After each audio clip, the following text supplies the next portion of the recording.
Alright guys, we've got the formula here. We're going to run through basically the drills we were talking about for loosening up the lower back. First one we're going to start with is the foam roller. Pretty much everyone uses it these days to roll out the ITB. Very popular these days in a lot of gyms, a lot of facilities, and if you're not doing it already, then you need to get with the times. So here's how it's done. Sit on a formula, depending on how much pain you can handle and how tight you are, that determines the stiffness of the foam roller. Start at the top near the hip bone and just roll down. Put as much weight as you can on the leg and keep the muscle relaxed as you can. The more relaxed it is, the more you can loosen it up. As you roll down, you'll feel tight spots. And on each tight spot, there's one.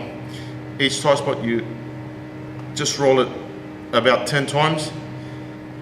Hold it a little bit.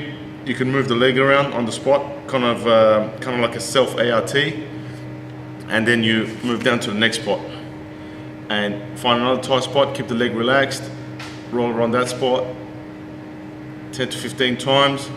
You can relax the muscle, move the leg around.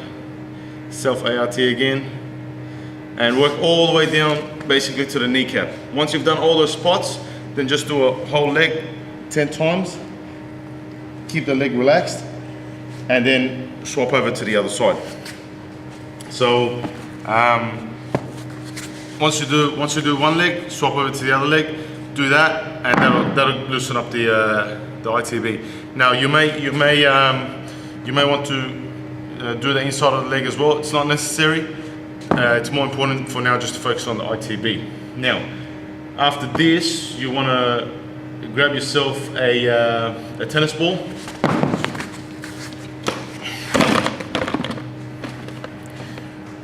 Grab a tennis ball or a hockey ball, depending on what you can handle, how much pain you can go through, or even a golf ball, and you put the ball on your glute mid, and same again. Keep the muscle relaxed and find tight spots and basically roll them out about 10 times. After you get through all the tight spots in the glute, then you want to move into the piriformis. So just sit on the ball, grab the same leg, figure 4 over your other leg, and get in much deeper. And find all the tight spots you can. You need to take your time, work a good 30 seconds to a minute on all the spots that you can find, and then swap over to the other leg. And that in itself should make the lower back much looser. After that, you want to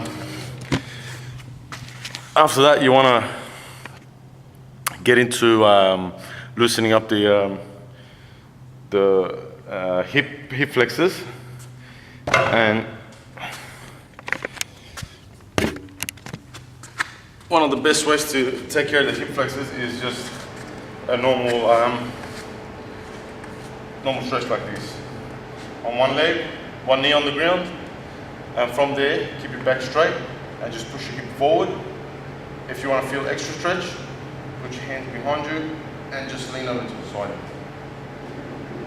And you just hold a static stretch there. And then you swap over to the other side.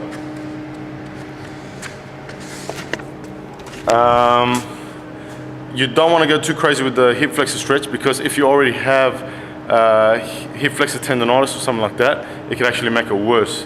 Another thing you can do with the hip flexors is lie on your back, get a kettlebell, and lie the kettlebell upside down so the handle digs into your hip flexors, and get in real deep into the hip flexors like that, and massage it out.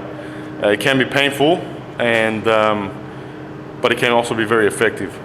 The next thing you want to do is get into some glute stretches.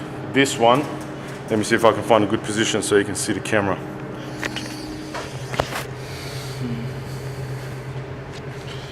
Okay, this one's the figure 4. Find yourself a bench.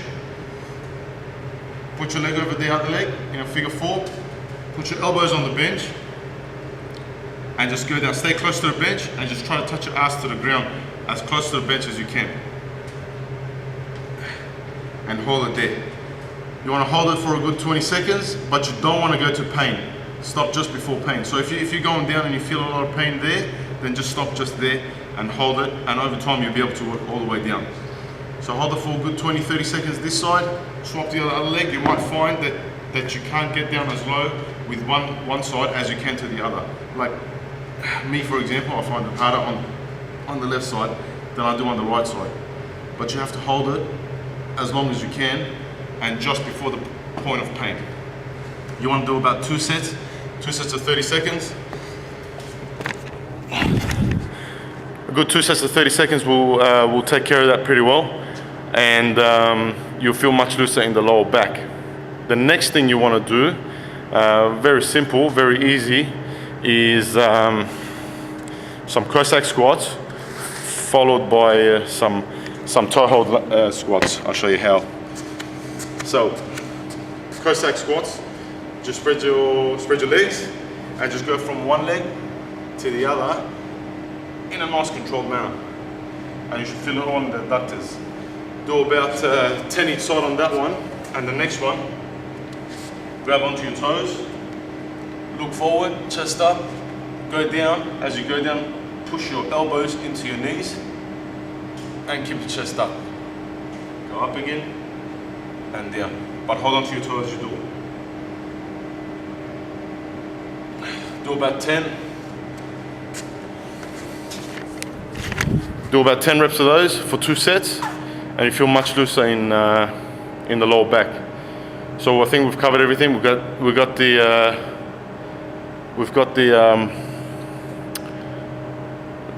piriformis release. We've got the glute release. We had the hip flexor stretch, Cossack squats, and I think that about covers it. Let's have a look here. Yep. Give those a go, and give them a go regularly, and do them at the start of your workouts and at the end, and you'll feel much looser, especially before squats and deadlifts, and you'll be more pain-free and hopefully injury-free. Try them out for a good week, and let us know how you go with it. This is Amir Fazeli from Adonis Athletics, over and out.